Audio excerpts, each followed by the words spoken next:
O tema da mensagem hoje é as propostas do inimigo. Tema da mensagem: as propostas do inimigo, em nome de Jesus. Eu queria que você anotasse, então, se você puder anotar uma por uma, é importante. Vai ser bênção para a sua vida.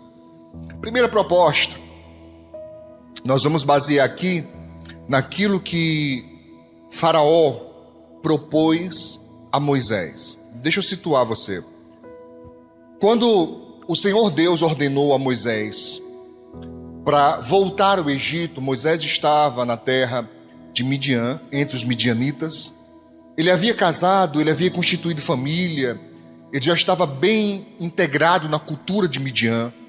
Na verdade, Moisés até tinha mudado de função, porque ao invés de ser um político como ele era no Egito, um príncipe do Egito, ele agora era pastor de ovelhas.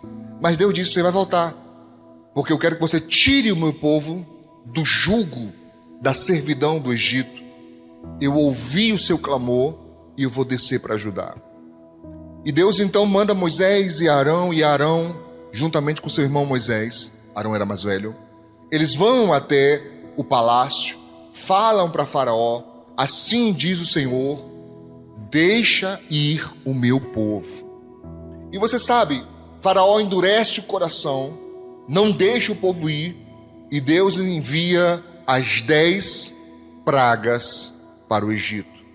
E após cada uma delas, Faraó mandava trazer de volta Moisés e Arão e tentava lançar uma proposta. E é sobre estas propostas que tentaremos aprender nessa noite. Amém? As pragas, você sabe. Agora diga para mim que rã não é praga. Diga. Está na Bíblia. Está escrito: rã é praga. Está na Bíblia. Amém? Eu estou certo ou não estou? Está na Bíblia. Você não pode negar, está na Bíblia. É praga. Tá? Vamos lá, Êxodo capítulo 8. É importante que você deixe marcado na sua Bíblia. Eu não vou ter tempo de ler todos os textos. E vou citar alguns. Pegar só alguns versículos-chave. Mas é importante que em outro momento em casa você possa fazer uma leitura mais acurada, mais minuciosa de todo o texto. É muito importante que você leia todo o texto. Agora eu não tenho tempo. Tudo bem?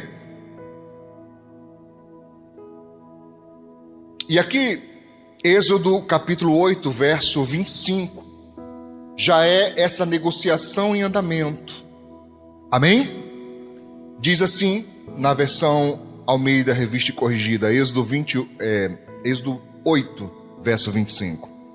Então chamou o Faraó a Moisés e a Arão e disse: ide e sacrificai ao vosso Deus onde? Nesta terra. Vocês vão sacrificar. Você não quer sacrificar? Só que vocês vão sacrificar aqui no Egito, aqui mesmo, porque eles haviam pedido para sair. O Faraó diz: não, tudo bem, eu vou liberar para sacrificar, eu vou liberar para vocês servirem a Deus, mas vocês farão isto no Egito. Eu digo que é uma forma do inimigo tentar dizer: tudo bem, você pode servir a Deus, você pode adorar a Deus, mas você vai fazer isso com o pé no mundo. Você vai fazer isso ainda com alguma aliança comigo. Você não pode sair de vez, você não pode largar de vez. Isso significa dizer o quê, pastor?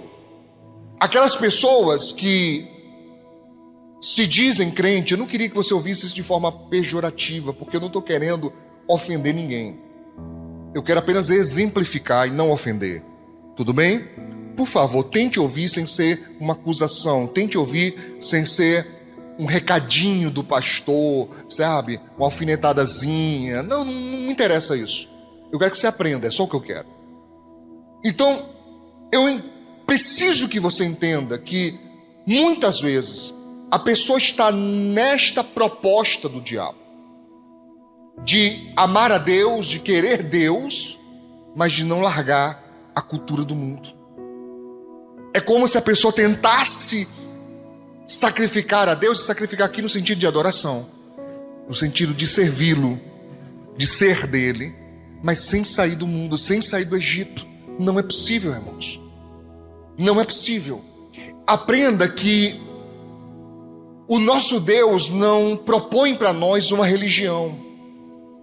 Nós, por tendência humana, queremos religião. Mas o que Deus propõe para nós é muito além disso. É muito além do que ritos, do que regras, do que cerimônias. É muito além do que apenas você ter preceitos sendo ensinados, aprendidos e praticados. É para além disso. Ele quer uma aliança, ele quer uma intimidade. E essa intimidade, o mais próximo que Deus consegue exemplificar, seria a aliança de casamento. Por essa razão que a Bíblia diz que quem se afasta de Deus é como quem adulterasse. A palavra de Deus chama adúlteros e adúlteras. Mas em que sentido? Na quebra da aliança, na quebra da fidelidade a Deus. Isso está claro? Mas hoje as pessoas ainda tentam, ou ouvem, ou propõem elas mesmas a manter um pé cá e um pé lá. E essa é uma proposta do inimigo. Você pode adorar, adore. No dia que você quiser adorar, adore. Contanto que você não saia do Egito, que você não saia do mundo. E sair do mundo, você entende, não tem a ver com o planeta Terra, mas com o sistema do pecado. Quando eu falar mundo aqui, eu não estou me referindo ao planeta Terra. Eu não estou me referindo ao planeta, estou me referindo ao sistema de domínio do pecado. Tá claro? Eu digo também, irmãos, que é a divergência entre ser convencido e ser convertido. O que é isso, pastor? O que é o convencido? Eu digo que é o tipo de pessoa que vai na igreja, ela gosta, ela faz tudo o que se faz na igreja, mas nunca chega ao quê?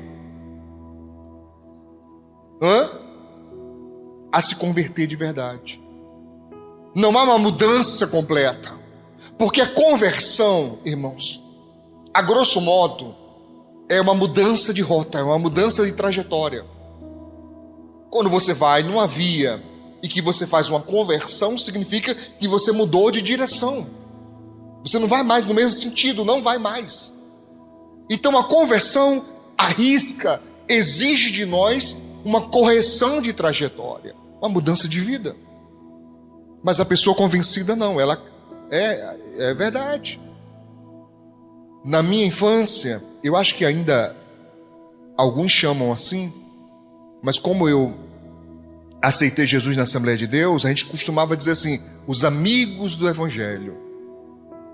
Já viu essa expressão? Já ouviu essa expressão? Os amigos do Evangelho. O que é o amigo do Evangelho? Seria aquela pessoa aberta. Ela gosta de ir para o culto, ela gosta de ouvir a palavra, ela aceita a oração, ela concorda que a palavra de Deus é verdadeira, ela concorda que o caminho é Jesus, ela só não entra, ela só não segue. Naquela época nós chamávamos de amigo do Evangelho e depois congregado. O que era o congregado? É a pessoa que já participava dos cultos já. Estava no culto, vinha todo culto, estava a pessoa lá, já dava a paz do Senhor, mas não havia feito uma aliança, não havia sido batizado nas águas, não havia sido batizado no Espírito Santo, então era um congregado. Mas nem uma coisa nem outra, irmãos, deveria ser uma escolha para a nossa vida para sempre. Nós deveríamos de fato ser ou sermos convertidos e não apenas convencidos que a palavra de Deus é verdade. Amém? Isso está claro? O que é o convertido, pastor? É quem de fato abandona o Egito, abandona o mundo e suas práticas. Abandona, não serve para mim. Essa cultura, ela não é minha cultura. Qual é a minha cultura? A minha cultura é a do reino de Deus.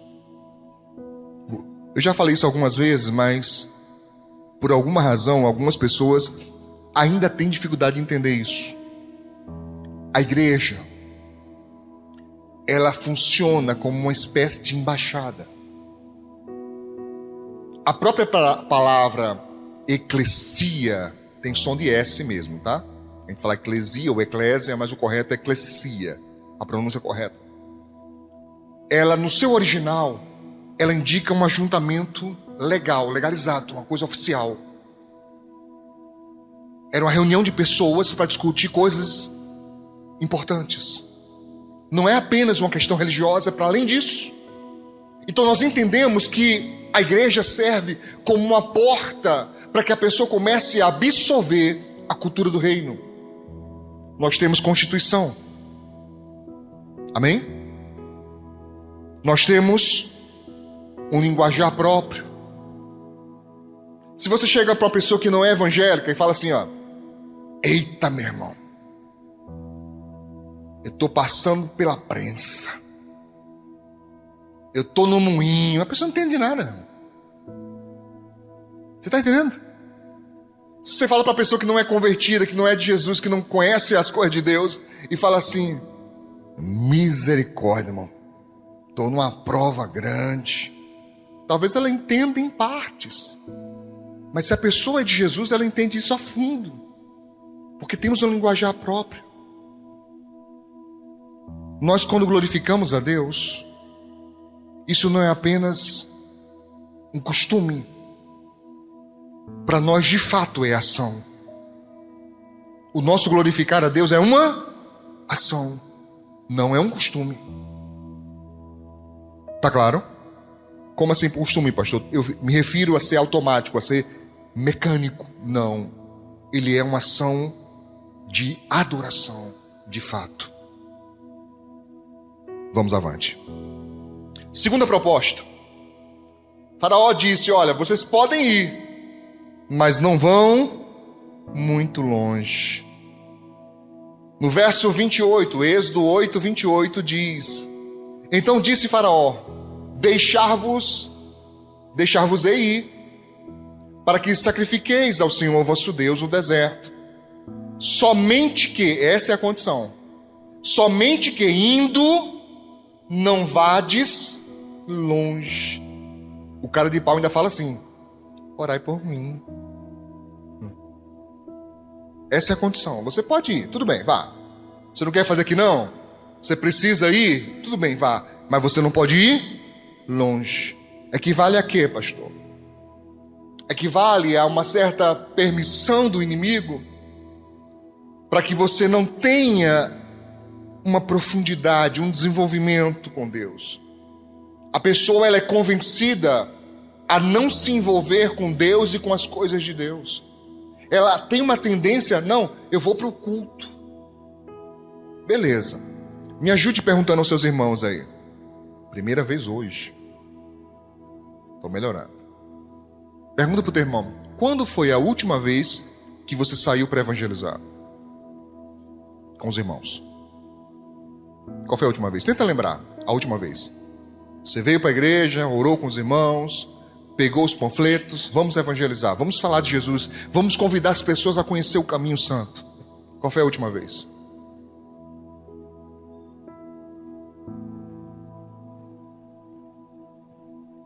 Satanás convence, irmãos, que basta ir para o culto. Não tem um envolvimento maior. Ah, vai ter um trabalho de oração. O evangelista Gena está fazendo aqui. Um momento de comunhão. E não dá nem para reclamar, irmão. Ah, pastor, eu não venho não, porque de manhã eu não consigo fazer consagração não, que eu fico tontinho. Tem comida aí, miserável, para comer. Como é que a pessoa reclama disso? Você vem orar, depois ainda enche o bucho. Eu fico com raiva que a pessoa vem com desculpa. Irmão, desculpa mais esfarrapada que por me dar. Chega, eu fico assim, Jesus, me ajuda, Senhor. Segura a minha língua. Que não é fácil. Tem gente que passa semanas, meses, semestres. Você acredita que tem gente que eu vejo de semestre em semestre? Aí quando vem pra mim, pastor, o pastor estava com tanta saudade, pastor. Mas deixa eu te dizer, pastor. Rapaz, é porque está muito corrido, pastor. Trabalhando muito, pastor. Aí o senhor sabe, né, pastor? Eu tenho que visitar minha tia, minha avó. Eu digo, vai, visita, meu irmão. Visite. Não tenha tempo não para Deus, não. Tenha não. Estou ironizando, viu, irmão? Não estou aconselhando, não, viu, irmãos? PS, ironia. Contém ironia. Não tenho tempo para Deus. Como você não tem tempo para Deus, irmãos? É isso. Vá adorar. Só não pode ir longe, não se aprofunda não. Fica só no rasinho, fica só na superfície. Vá achando que isso serve. Vá achando que isso está certo. Como é que você vai chegar diante de Deus e dizer para Ele, Senhor, eu fui um crente fiel. Quantas almas tu ganhou? Não, Senhor, eu me afastei do pecado. Aí Ele olharia para nós e falaria, e daí? Se afastar do pecado ajuda a quem? Reflita comigo, pense comigo. Quando você se afasta do pecado, você está melhorando a vida de quem? Hein, cara pálida? De quem você está ajudando? Só a sua, meu irmão. Você não melhora Deus? Em nada, não faz Deus ser mais santo nem poderoso. Não ajuda o seu irmão, nada. Talvez sua família tenha algum benefício disso, mas fora isso, ninguém é beneficiado, senão você. Quando você se afasta do pecado, você é beneficiado. É você. Ah, parou, pastor? Parou. Pastor, parei de fumar. Glória a Deus. Quem agradece? Seu pulmão. Pastor, parei de beber. Maravilha, seu fígado agradece. Não melhora a vida de ninguém, talvez sua família, de novo, que são os mais ligados, mais possivelmente afetados. Mas no sentido espiritual não melhora a vida de ninguém, meu irmão. Melhora a saúde. Você fumar igual uma caipora, encher a casa toda de fumaça, o povo tá sendo fumante passivo. Você sabe que tem isso, não sabe? Você pode nunca ter botado um cigarro na boca, mas se você mora com fumante, quando for ver, você tá também recebendo as desgraças da nicotina tudinho. Eu não sei como é que a pessoa fuma câncer, irmão. Todo mundo sabe que o troço faz mal e a pessoa bota um negócio pra dentro. Mas a vida é sua. Não, pastor, eu quero fumar. Posso vir pra igreja? Pode. Pastor, eu quero beber. Posso vir pra igreja? Pode. Pastor, eu quero me prostituir. Posso vir para a igreja? Pode. O que é que você não pode? Ir para o céu. Mas na igreja você pode. Enquanto as portas estiverem abertas, você pode. É livre. Mas eu não posso te enganar e dizer que é suficiente. Não é. Não é. Você precisa entender que a obrigação de ganhar almas não é minha, ela é nossa. O ID de Jesus não foi para quem tem cargo na igreja. O ID de Jesus é para qualquer que se chama discípulo dele. Você é servo do Senhor? Sou, pastor. Você tem a obrigação de ganhar almas. E se você não ganhar almas, significa que você foi convencido a ficar só na superfície. Você não aprofundou. E por que não aprofundou? Será que o inimigo não te convenceu? Que está tudo bem assim? Não, pastor. Pastor, eu venho, pastor, todo domingo. Só falta eu botar um cartãozinho daqueles de empresa. Clim, clim. Um culto. Clim, clim. 2 cultos. Meu filho, isso não melhora Deus em nada. É nossa obrigação. O culto é para Deus, você concorda? Culto é para Deus? Mas se a música for ruim, o povo vai achar ruim. Eu não gostei, não. Essa aí é muito repetida, pastor. E daí? O culto não é para você, não. O culto é para Deus. Mas tem gente que vem para o culto para saber a roupa do povo. Tem gente que vem para o culto para saber o calçado do povo. Irmão, tem gente que vasculha até etiqueta, irmão. Tem gente que vasculha etiqueta. Sabia disso? Que passa por você por trás e dá uma olhadinha assim para ver qual é a etiqueta da sua roupa. Diz pro teu irmão, misericórdia. Sai fora, rapaz. Você tem que levar a sério. É muito importante. Jesus está voltando. E se não houver uma conversão, irmãos, será perder tempo e oportunidade. Porque se a igreja for e nós não formos juntos, me incluam fora dessa, eu vou. Tá me entendendo? Sim. Não podemos ter um compromisso superficial com Deus. A nossa entrega tem que ser total. A nossa identidade tem que ser servo do Senhor. É aqui na igreja, é na sua casa, no seu trabalho, na escola, na universidade, na faculdade. Você tem que ser um servo do Senhor. Eu não estou falando de andar com a Bíblia, irmãos, dizendo que o povo vai para o inferno. Você vai para o inferno, você vai para o inferno. Não é isso não. Mas dá bom testemunho. Bom testemunho. Falar de Jesus. As pessoas procuram você, muitas vezes contam para você um problema, e você nem percebe que ali é uma oportunidade de semear a palavra de Deus em alguém. Tá claro? Problema? Ah, tá. Entendi agora. Sinaliza, meu filho. Ah, pastor, o copo está caindo. Amém? Não perca a oportunidade. Vamos para a terceira proposta. Só os homens podem ir. Olha o que o sem vergonha do faraó propôs.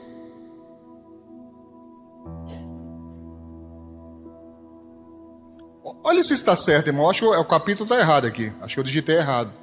Vê se é o capítulo 9. Ou estou certo aqui, não sei. Êxodo 8, 9, vê se está certo. Ou é o capítulo 9? Vocês estão acompanhando não na Bíblia, irmão? Ah, agora eu peguei, né? Ninguém sabe, sei não, pastor. Eu perdi também. Acompanha. Tá certo? É o 8 mesmo? 10? Tá, então corrija aí, porque eu estava vendo uma coisa diferente aqui. Então é o capítulo 10, não o 8. Ok? Êxodo 10, 9. E Moisés disse, porque Faraó perguntou a ele. Faraó perguntou assim: Moisés, tá bom, eu não aguento mais de praga não, mas eu vou liberar vocês. Quem é que precisa ir? Moisés disse: nós vamos, com os nossos meninos, com quem mais? Os nossos velhos, os idosos, quem mais? Nossos filhos, as nossas filhas, quem mais? As nossas ovelhas, quem mais? Os nossos bois, havemos de levar também, porque festa do Senhor temos. Vai tudo que é nosso, que é uma festa para Deus. Então ele lhes disse: seja o Senhor assim convosco. Como eu vos deixarei ir a vós, a vossos filhos? Olhai que há mal diante da vossa face. É uma forma de dizer: você está querendo me enganar, meu irmão. Tem um plano aí, rapaz. Vai todo mundo, não vai ficar ninguém. Tem um mal escondido aí, Faraó dizendo. Não será assim. Andai agora vós, ao verso 11, varões, os homens, e servi ao Senhor, pois é isto que pediste. E os lançaram fora da face de Faraó, expulsaram eles. Disseram: vai só os homens, aí botaram para fora, para ver se cola. Entende? Eu digo que a proposta de separar as famílias. Irmão, você não pode aceitar isso. Você não pode permitir isso. De você perder sua família. De Satanás separar sua família. Você tem que continuar orando: Senhor, que meu marido, Senhor, minha esposa. Ô Jesus, eu não aceito que eu lute tanto e venha perder essa pessoa que eu amo. Senhor, eu não aceito. Não permita isso, Satanás levar minha família, o diabo levar minha família, o povo que eu amo. Entende? Eu lembro aqui de Josué, que quando venceram, quando eles atravessaram o rio Jordão, Josué chama o povo e diz: olha, se vos parece mal, é Josué 24:15, aos vossos olhos servir ao Senhor, escolhei hoje a quem servais. Se os deuses a quem serviram vossos pais, quer dizer, os deuses do Egito, porque Israel tinha passado 40 anos no deserto, que estavam além do rio, ou os deuses dos amorreus, em cuja terra habitais. Quer dizer, escolham, é livre, escolha. Josué disse: porém eu e a minha casa serviremos ao Senhor. Ao Senhor. Eu e a minha casa serviremos ao Senhor. Irmãos, por favor, abra sua Bíblia em 2 Timóteo. Eu preciso que esse texto fique marcado. É um texto muito conhecido, mas eu preciso que ele fique marcado. 2 Timóteo, Novo Testamento. 2 Timóteo, capítulo 3.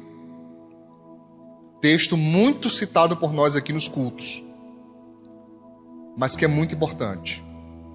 Verso 2 ao 5, que diz... Isso aqui Paulo falando do fim dos tempos. Paulo falando do tempo do fim. Isso é muito importante. Porque haverá o quê? O que é que o texto diz? Haverá o quê, irmãos? Não. Haverá o quê, irmãos? Homens. Isso é muito importante. De novo, haverá o quê? Homens. Cadê os homens? Tem uns com dúvida. De novo. Cadê os homens? Amém. Haverá homens amantes de si mesmos, avarentos, presunçosos, soberbos, blasfemos e o que mais? Desobedientes a pais e mães. Eu estou hoje frisando muito isso, porque quando eu estou ministrando e eu falo sobre a desobediência como uma profecia sendo cumprida, tem gente que só foca nas crianças, só fixa a atenção nas crianças e adolescentes. Eu falei, não. Eles também, mas não somente. O texto é claro, homens. Está falando de pessoas adultas que perderam o senso de respeito aos seus pais. É claro que quando o homem se casa, que sai da casa dos pais, porque enquanto lá você estiver, queridão, você deve obediência a eles, você não deve obedecer ao mal. Então, pastor, meu pai e minha mãe quer que eu vá, sei lá, para uma festa, encher a cara. Não. Se é para o mal, não. Se é para mentir, se é para roubar, se é para defraudar alguém, se é para enganar alguém, não. Olha para cá, não. Mas naquilo que é correto, irmãos, é incrível de observar a falta de respeito. Nunca houve uma geração como essa. Falta de respeito. Eu fico assim, abismado, quando eu vejo as reportagens. Filhos que batem no rosto dos seus pais. As gerações antes da nossa também davam trabalho, também tinham dificuldades, mas a obediência era infinitamente maior. Gente com 40 anos, gente com 50 anos, mas como os velhinhos falavam, podia até não fazer nada, podia até não obedecer, no sentido de praticar, mas na frente dos pais, pianinho. Hoje é o contrário, irmãos. Os pais têm medo dos filhos. Os pais têm medo dos filhos, porque o respeito está acabando. Então o texto é muito, muito claro. Homens que não respeitam seus pais. E claro que homens aqui também pode ser aplicado à mulher, no sentido de pessoa adulta. Falta de respeito. Eu já expliquei sobre isso.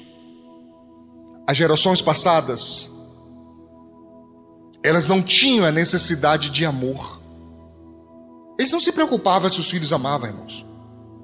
Não tinha essa preocupação não, irmãos. Não tinha um pai, certo? Chegando para um filho: meu filho, você me ama? Hein, meu filhinho, minha filhinha, você me ama? Mamãe me ama, papainho ama. Não tinha isso não, irmãos. O negócio era respeito. Sabe o que a gente ouvia? Tinha um ditado, olha só o teste. Como é que a gente ouvia antigamente? Respeito é bom, mas tinha variações. Por exemplo, respeito é bom e conserva os dentes. O que significa, pastor? Que se você não respeitasse, você ia perder alguns. Tá? Não tinha essa coisa, meu irmão, de filhos desafiar pai e mãe, não. Hoje os moleques de 15 anos, meu irmão, já canta de galo dentro da casa dos pais. Falta de respeito. Falta de respeito. Eu digo sempre que eu posso, eu consegui, alcancei a avó da minha esposa, conheci ela, Dona Toinha, deste tamanho assim, ó. Sério, pode perguntar, tá aí Carla, tá aí Gina, pergunta elas. Deste tamanho, mas pense na velhinha braba, irmão. Tá?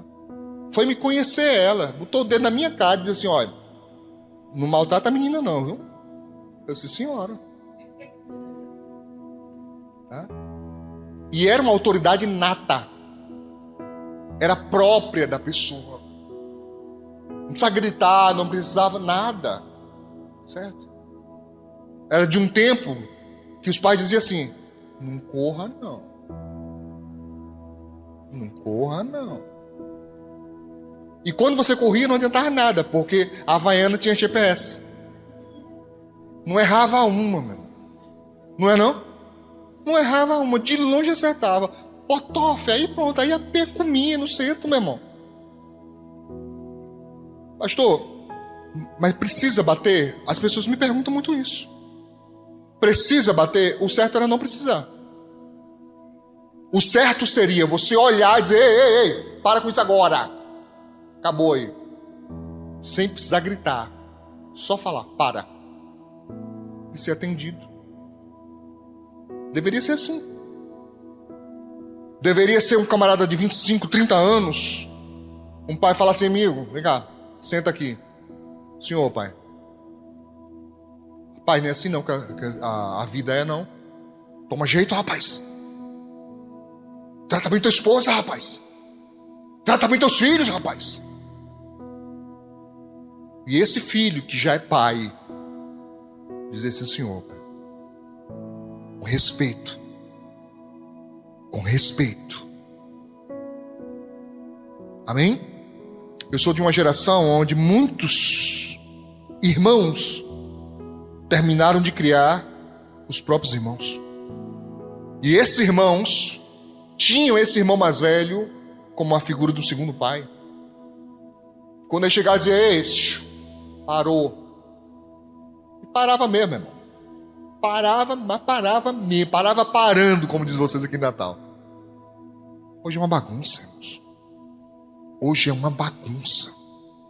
Menino de 10 anos, 8 anos, já desafia pai, mãe, avô, respeita ninguém.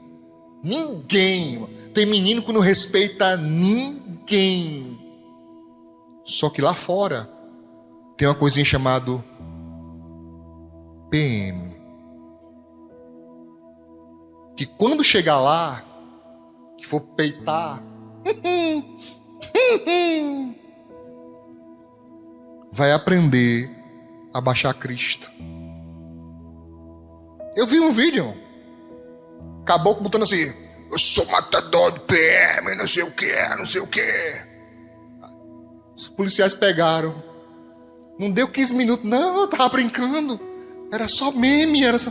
Já. Observe os caboclos que são bons de dar em mulher. Que é uma raça que eu tenho raiva, irmão. Ô Jesus, eu peco muito. Eu perco demais esse povo que dá em mulher. Mas olha quando chega na delegacia. Eu brinco aqui, mas eu acho que é verdade, irmão. Deve ter alguma unção especial lá dentro da delegacia. Que os cabas quando vem, vai lá pra dentro, quando volta chorando. Já vem dizendo, meu amor, vamos pra casa. Nunca mais. Mas eu sou de uma geração que não era preciso isso não. Eu não aprendi a ter medo da polícia. Eu não tenho um pingo de medo de polícia. Um pingo. Pelo contrário. Pelo contrário. Dou maior valor quando tem uma blitz, eu. Coisa gostosa é poder pegar a habilitação e fazer assim. É legal demais. Eu acho legal. Eu não sei se eu tenho cara de crente, eu acho que deve ter cara de crente, porque quando tem a blitz, os caras olham pra mim e falam assim, vai. Ou de crente ou de militar, não sei o que é, mas os caras não param na blitz de jeito nenhum. Passa, vai. Tá? Não tenho medo, não. Eu não tenho medo. Por quê? Porque eu aprendi a respeitar. Encosta na parede. Vou encostar. Nunca fizeram comigo, não, mas se um dia fizer, vou encostar. Eu sempre ando com identidade. Eu digo para meus filhos: no dia que a polícia pegar vocês e vocês tomarem um piau, vocês vão aprender a andar com identidade. Só deixa a identidade em casa. Tá? Você sem identidade é qualquer um. E qualquer um pode ser perigoso para eles. Tá? Eu sempre ando com identidade. Identidade, por favor. Tá aqui, senhor. Mão na parede. Aqui, agora. Abra a perna, eu abro até 2 metros. Não tem problema nenhum. Porque quando terminar, ele vai dizer: muito obrigado, cidadão. Eu vou ser chamado de cidadão. Porque é isso que eu sou. Se tem uma pessoa idosa e ela abre a boca para falar, eu me calo. Me observe quando você estiver vendo eu conversando com pessoas mais velhas que eu.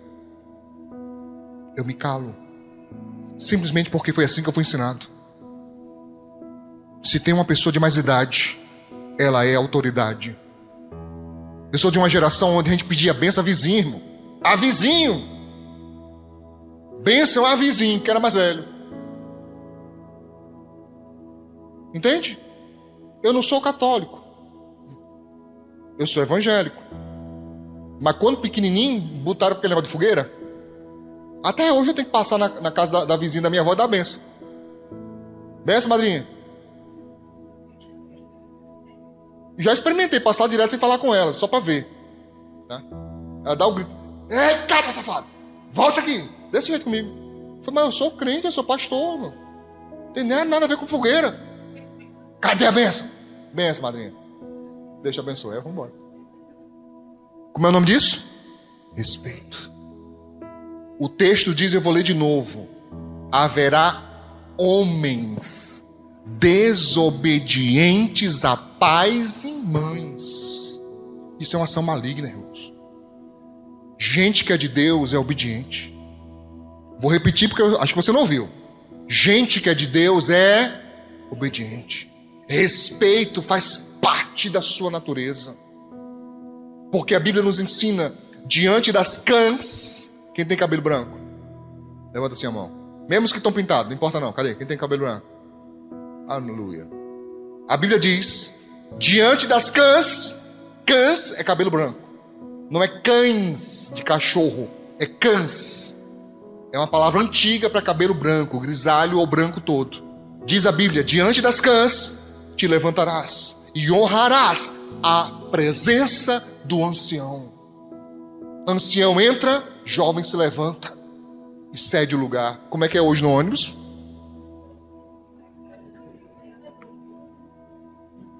Aí você quer dizer para mim que isso é normal? Isso não é normal. Isso é maligno. Eles estão crescendo sem respeito. Quantas e quantas professoras estão adoecidas porque a turma rouba a sua paz e sua paciência. Sou de uma geração, meu filho, que o professor olhava assim, ó,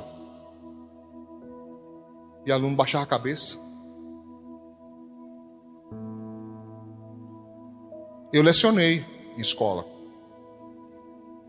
E eu coloquei esse mesmo processo. Eu estava escrevendo no quadro, a turma bagunçando, eu me virava e parava e olhava. Só assim, como eu estou falando para vocês. Aí um começava a catucar o outro. Está atrapalhando o professor. Está atrapalhando o professor. Eu simplesmente explicar nada. Você não quer aprender, não?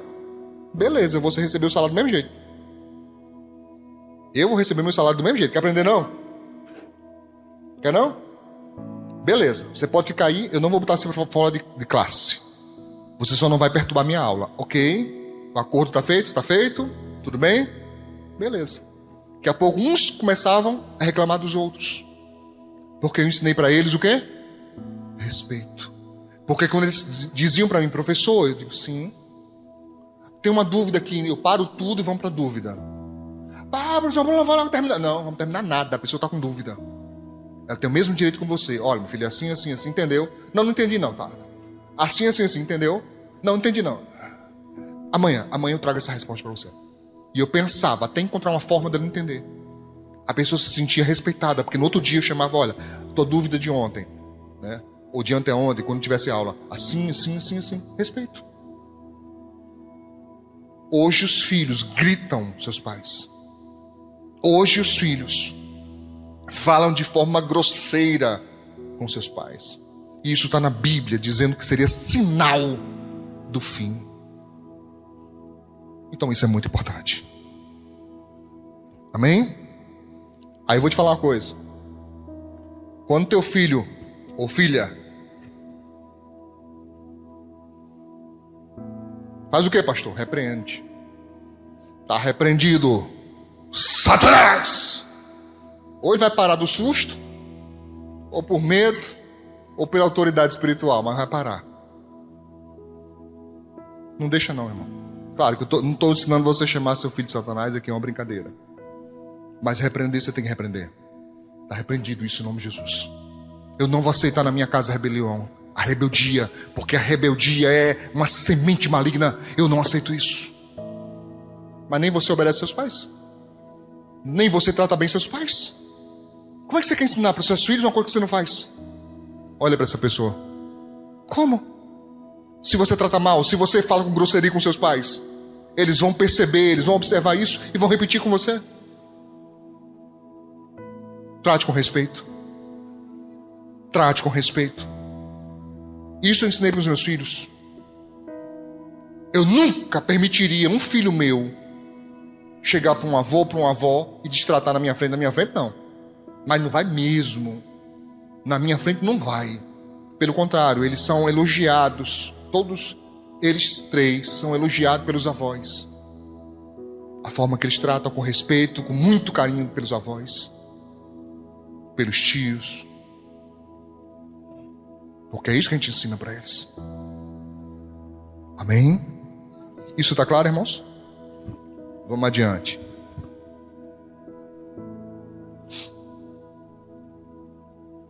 A proposta de Satanás manter essa família dividida contra si mesmas.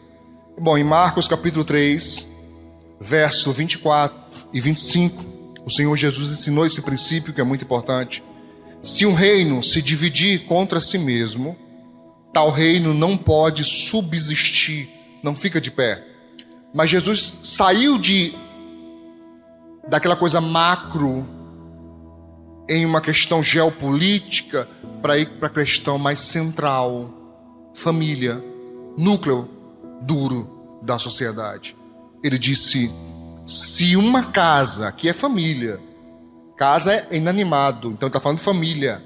Se uma casa, se uma família se dividir contra si mesma, tal casa não pode subsistir. Por isso que Satanás quer roubar a tua paz. Por isso que ele quer semear contenda dentro da sua casa, divisão dentro da sua casa. Por quê? Porque a família dividida contra si mesma, irmão, ele vence. Ele vence.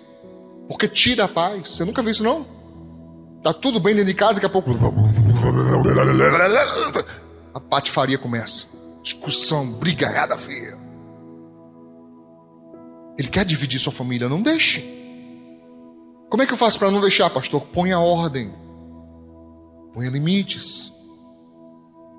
E se não for suficiente, imponha a ordem e o limite. Pôr e impor são duas coisas. Pôr é um estabelecimento. Você estabeleceu ordem. Olha, aqui em casa é assim, assim, assim. É a ordem. E impor, pastor, é exigir o cumprimento dessa ordem.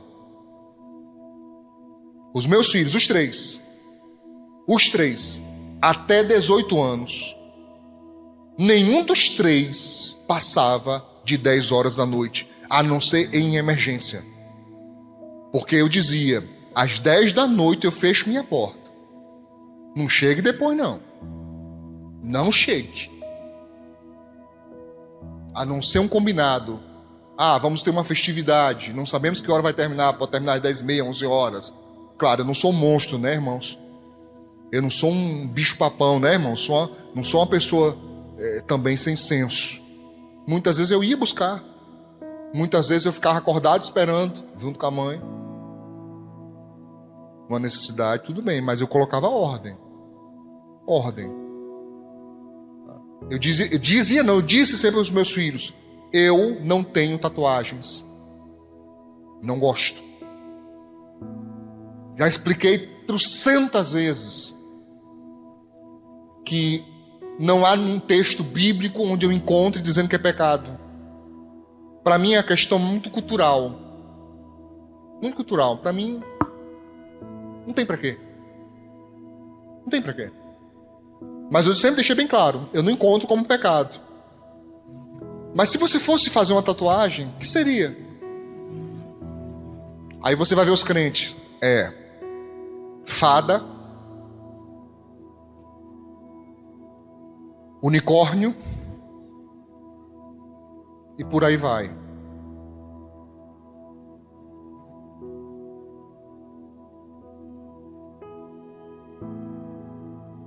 Só que não. Cadê a honra nisso para Deus? Qual é a honra? Porque subentendia que pelo menos um cristão colocaria o quê? Um versículo bíblico. Um leão representando o leão da tribo de Judá.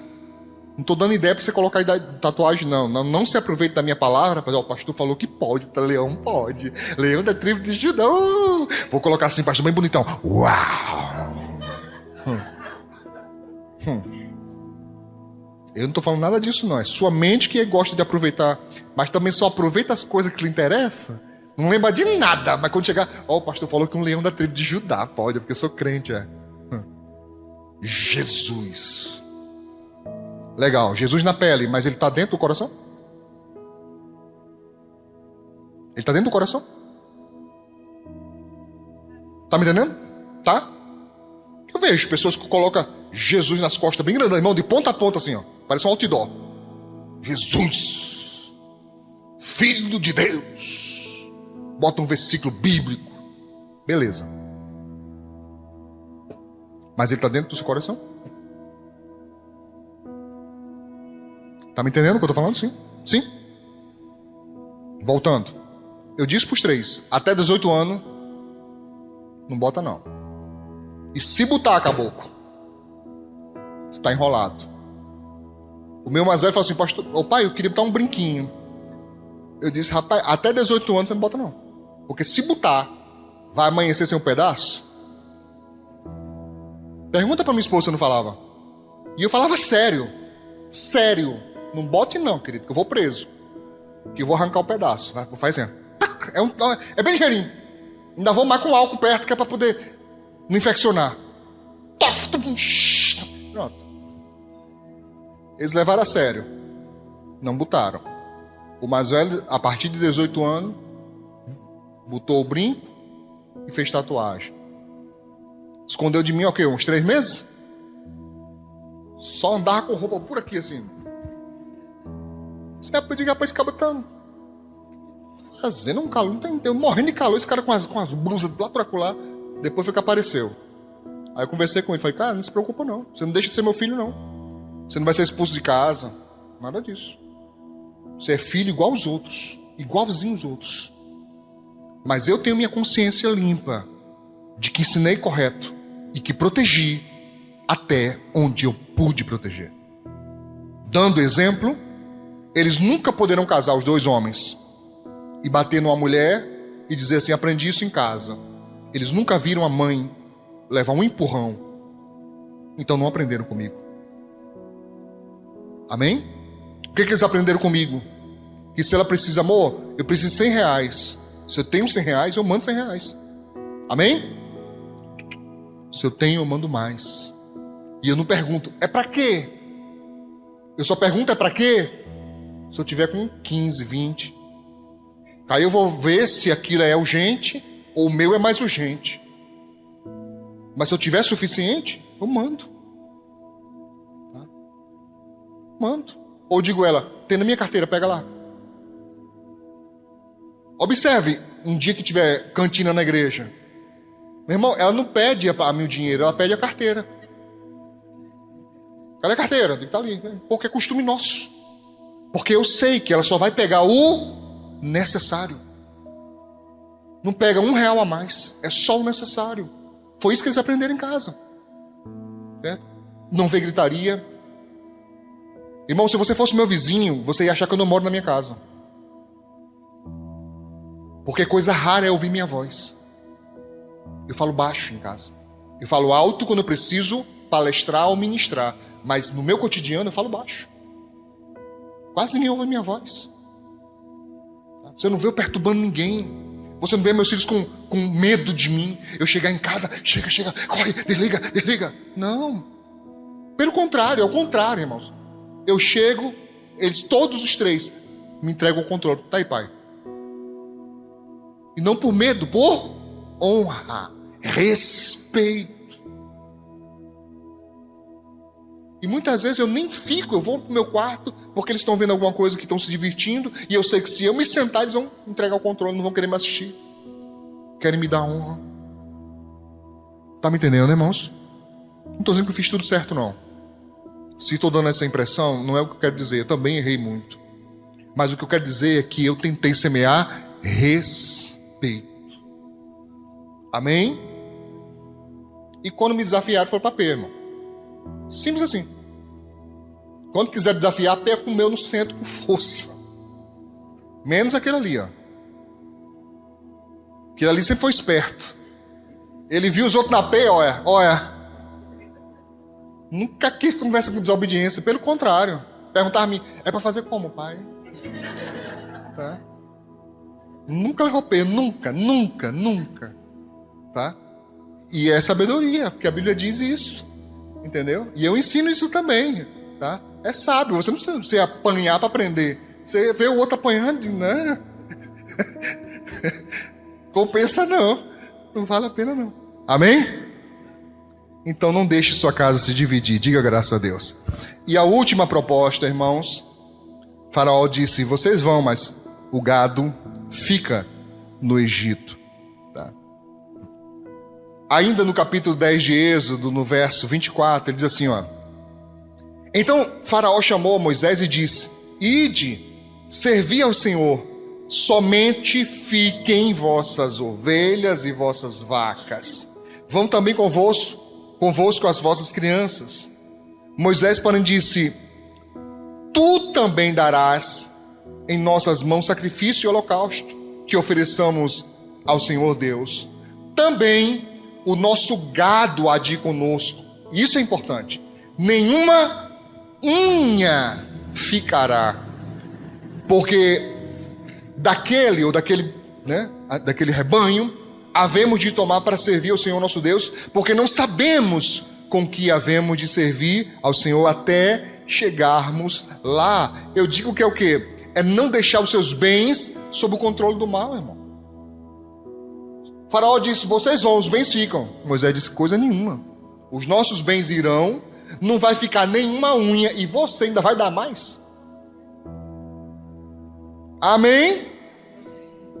Significa o quê, pastor? Até os de fora devem oferecer ofertas ao Senhor. Não você deixar o seu com o capeta. Um dia desse eu encontrei uma situação engraçadíssima. Um irmão pagando bebida para um parente. Eu falei, você não tem juízo não, irmão? Não, pastor, eu não bebo não, mas ele bebe. Eu falei, e daí? E daí? Como é que você sabe que uma coisa é ruim? Não, pastor, não é ruim não. Vai lá no AA.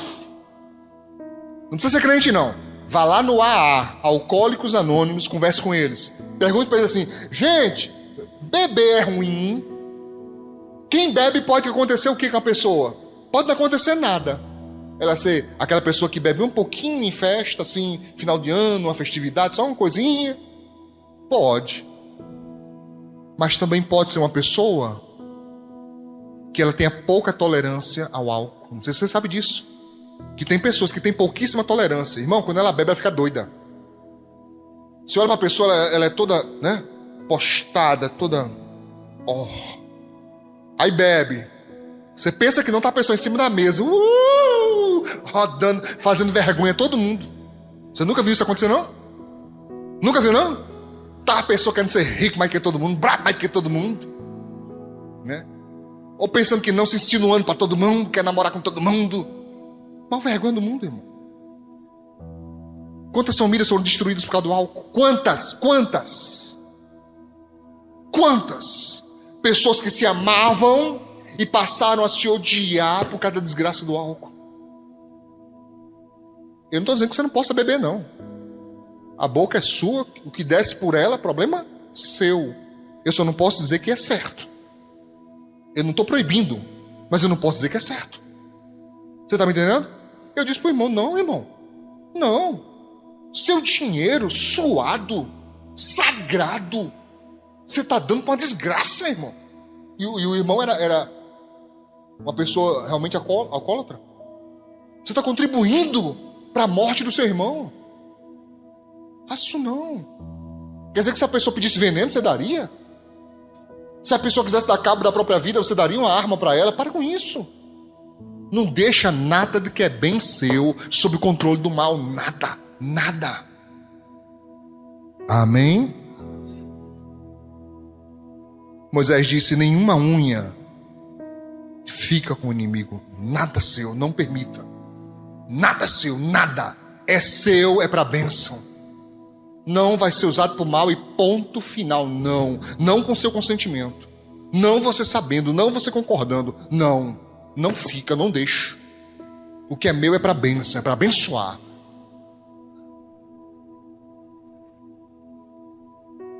Servir ao Senhor com os bens. Moisés disse, nós não sabemos.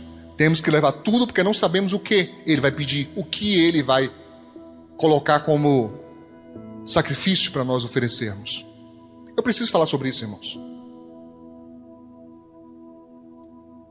Quantas pessoas ainda hoje criticam os cristãos por serem dizimistas? Classificam as pessoas dizimistas como se fosse besta, como se fosse boba. Irmão, se você contar que é dizimista, as pessoas vão zombar de você. Zombar de você. Rir da sua cara. Mas o que elas fazem com o dinheiro delas, em bebida, em fumo, em droga, em prostituição, parece que é vantagem. Eu não vou pedir para levantar a mão não, mas os homens sabem. Quantos outros homens chegam, colega, contando vantagem? Ih, minha irmã, semana foi a bagaceira, foi grande. Rapaz, essa semana eu virei. Chega na segunda-feira, eu nunca bebi. Eu sou crente desde pequeno, eu não tenho experiência de mundo, zero, não tenho. Não sei o que é você ficar preso à bebida, não sei nada disso. Mas você, só vendo, você sabe que não presta. Do começo ao fim não presta. Vamos lá. Se eu pegar só a aguardente de cana, famosa cachaça. Você já prestou atenção que toda pessoa, pelo menos que eu tenha visto, se tem um que não faz, eu não sei, mas toda pessoa que bebe cana faz assim, ó.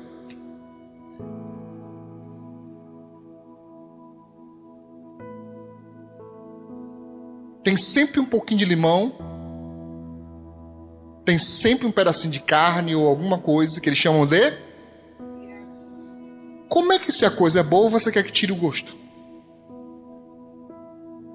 Porque normalmente as coisas boas, a gente quer que dure o gosto. A gente fica se deliciando. Se o negócio gostoso, pensa uma coisa bem gostosa aí. Se pudesse ficar aquele sabor na sua boca por 1 hora, você não achava nem um pouquinho ruim. Mas por que tira gosto? Porque não é bom. Eu já perguntei a pessoa que bebe, e falou assim, nada me desce queimando. Você sente o caminho todinho queimando. Aí eu falei assim, isso aí é prisão. Porque o negócio é ruim, o negócio não é gostoso, o negócio queima, o negócio arde e você não consegue parar. É triste de ver, irmãos, aquelas pessoas que já amanhecem o dia assim, ó. Ela já precisa do álcool para normalizar. Sem o álcool ela não consegue fazer nada. Quantos excelentes profissionais, irmãos, eu trabalhei em clínica de recuperação, você sabe disso. Como psicólogo, eu atendi não apenas pessoas viciadas em crack, em cocaína, em maconha. Eu atendi muitos viciados em álcool também. As histórias das famílias eram de fazer dó, irmãos. Profissionais de primeira, pedreiros, eletricistas. De primeira, profissional que você fala assim, essa pessoa entende do que faz, mas não consegue fazer mais. Por quê? Porque precisa beber o dia todo. Não é assim, uma dose de manhã, uma de tarde, uma de noite. Não, é o dia todo. Eles levam uma garrafinha de lado.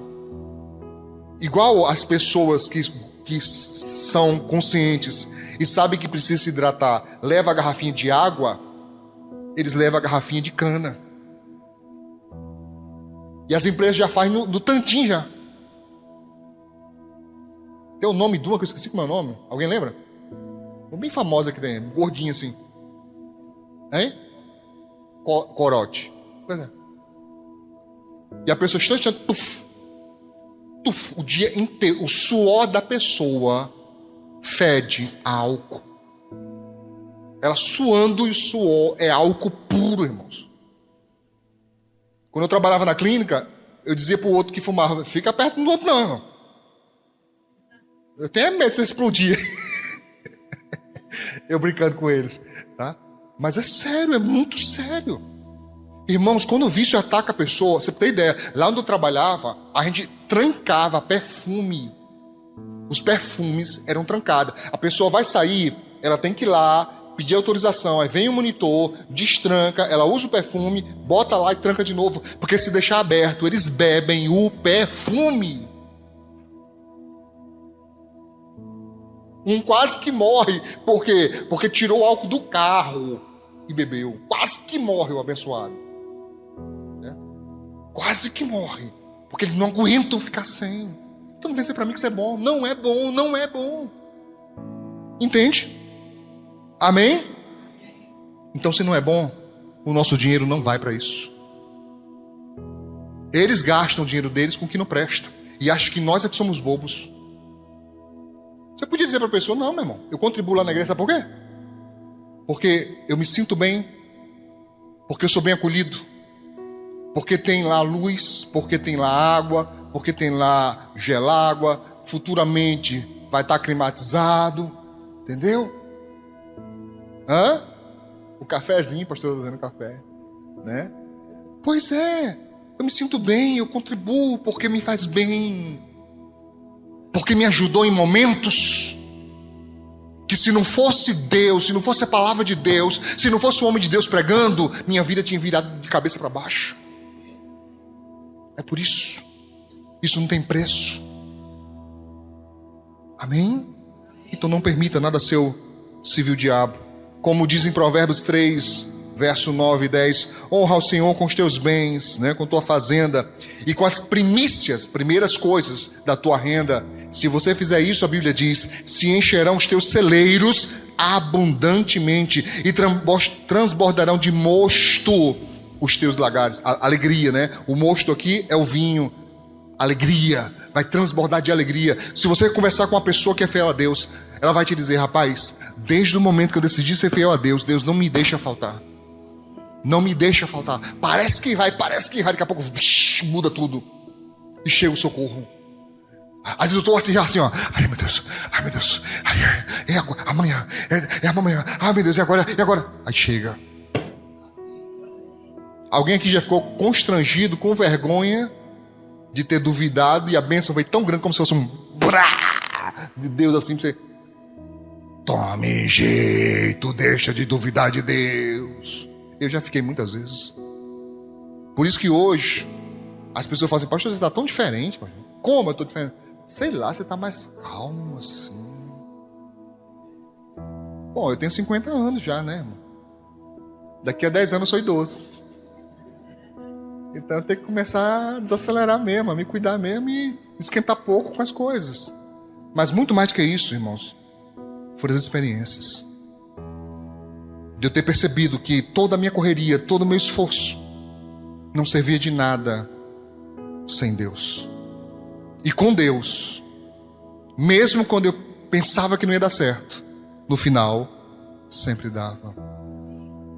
Então não deixe nada no Egito. Não deixe Satanás te enganar com propostas, dando a impressão que são oportunidades. Cuidado para ele não te iludir. Cuidado para ele não te enganar. Não aceite, se aprofunde nas coisas de Deus, se envolva nas coisas de Deus. Quanto mais perto, mais ligado com Deus você puder, faça, porque isso vai fazer uma transformação grandiosa na sua vida. E outra coisa, irmãos, eu estou dizendo para quem quer ouvir, estamos já chegando no último tempo, estamos já chegando na última hora. Não é hora mais de brincar, não é hora mais de se fazer de crente. Satanás não está brincando de ser Satanás. O inimigo não brinca de ser inimigo, o inferno não está para brincadeira, então nós também não podemos.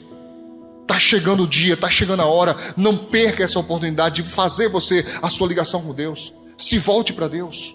Deixa Deus usar você como um dia já usou, ou até mais. Porque estamos chegando já no tempo final. Amém? A hora é agora. E nós precisamos nos voltar para Deus. Diga graças a Deus. Aplauda ao Senhor Jesus.